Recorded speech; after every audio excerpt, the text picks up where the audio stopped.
Welcome to the LAPUx Podcast, where we feature practical insights on how to lead with authenticity and courage in a changing world.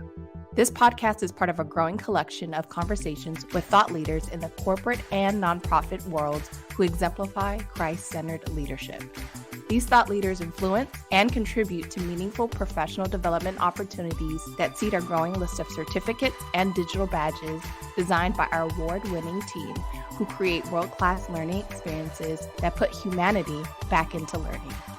Join us today in this journey to innovate and show the world what agile learning can be.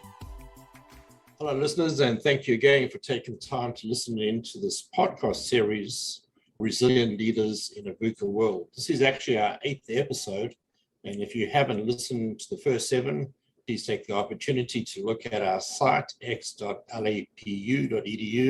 and you will gain access to them.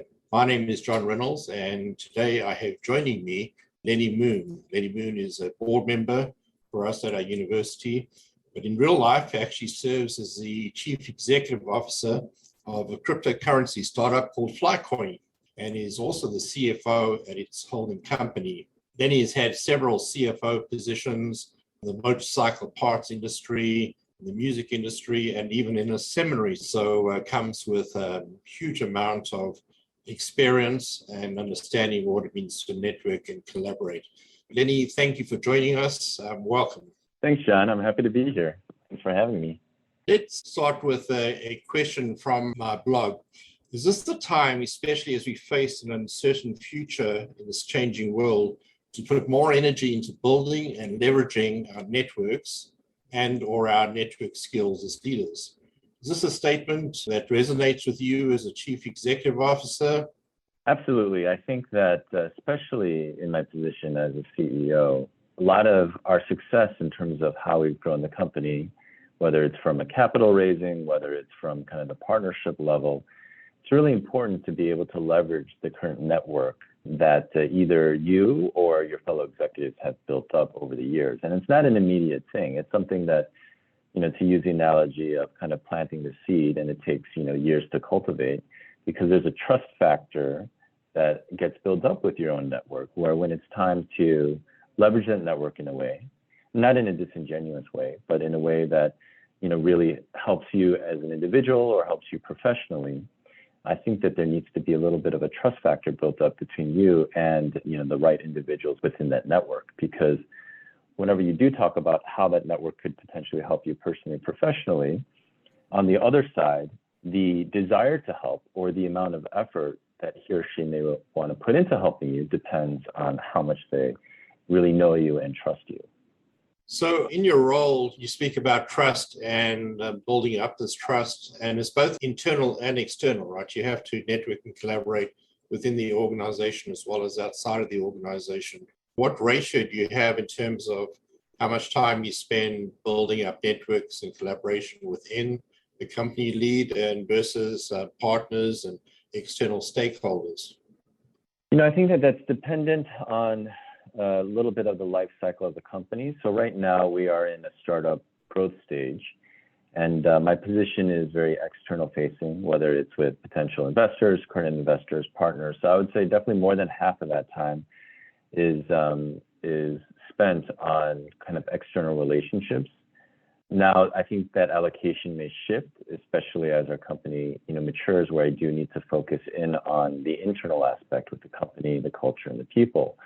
But we're in growth mode. We don't have as many employees right now as, a much more mature and later stage company. So a significant majority of my time is really external facing. And that just naturally comes with the conversations and telling people about what you do as a company, trying to secure biz dev partnerships from a company perspective. And I would say network is actually part of that. When you're having a discussion, you're telling them the interesting things that you're doing in terms of building a company. It's not only a pure business relationship when you're meeting with new people, but then it's also a network builder where they kind of say, oh, well, I might actually have other people or other people in my network or other companies in my network that I can refer you to. And that's happened actually quite a bit, even over the past 2 months as we've been building our company here. So fast forward perhaps 5-6 years, and you now have a well-established company. Everything is working well. 100 people want to buy you out kind of deal. And you're sitting as a CEO, what do you think is a perfect ratio, or do you think, it's pretty situational, it all depends? I think for a CEO role, and I can say this from being, having CFO hats as well as CEO hats, probably from the CFO hat, as a company matures, there's still a role for the CFO to be external facing, but a lot of it is very focused on internally the company, thinking about the risk liability, the accounting, the finance, and strategic decisions that are very operational. So I would say probably that would, as a CFO, would skew, more internally. I would say as a CEO, it probably would be evenly balanced, because a CEO role is somebody that needs to continue to be external facing, because you're constantly thinking about idea generation, vision casting, and a lot of that you get from interaction from the market, from partners, and kind of where you're headed. That said, it doesn't mean that the internal side should be any less important, or the culture of it.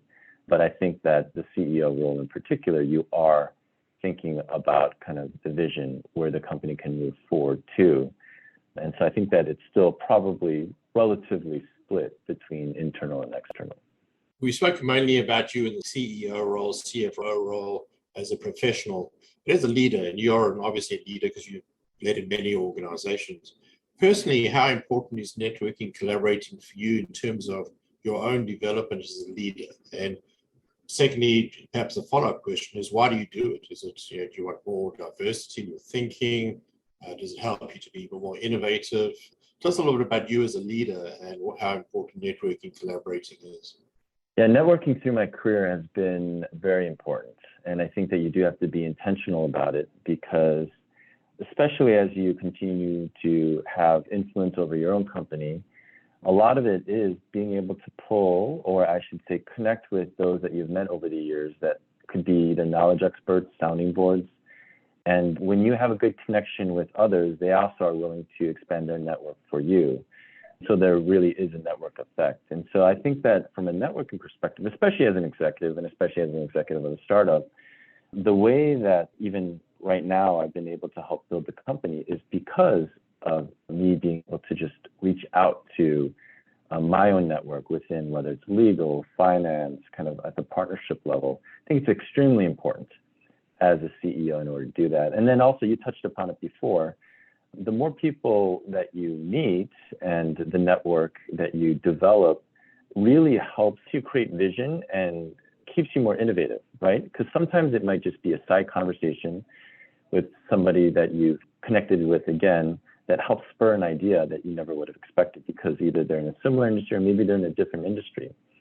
And so when you really cultivate a network in the right way, you have the right sort of conversations, and you make them both personal and professional, it really keeps you excited and thinking.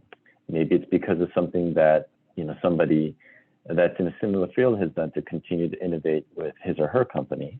Or maybe it's somebody in a completely different field, but something that they said, something that they mentioned really resonated you, and even could have been a core underpinning in your business strategy, because you took that idea and go, wow, I never really thought of that, right? And especially as a CEO, how do you maintain innovation and always be forward thinking and not kind of maintaining the status quo? It's meeting kind of a diverse group of people from all different walks of life that really feed into kind of how you think about yourself as well as your company.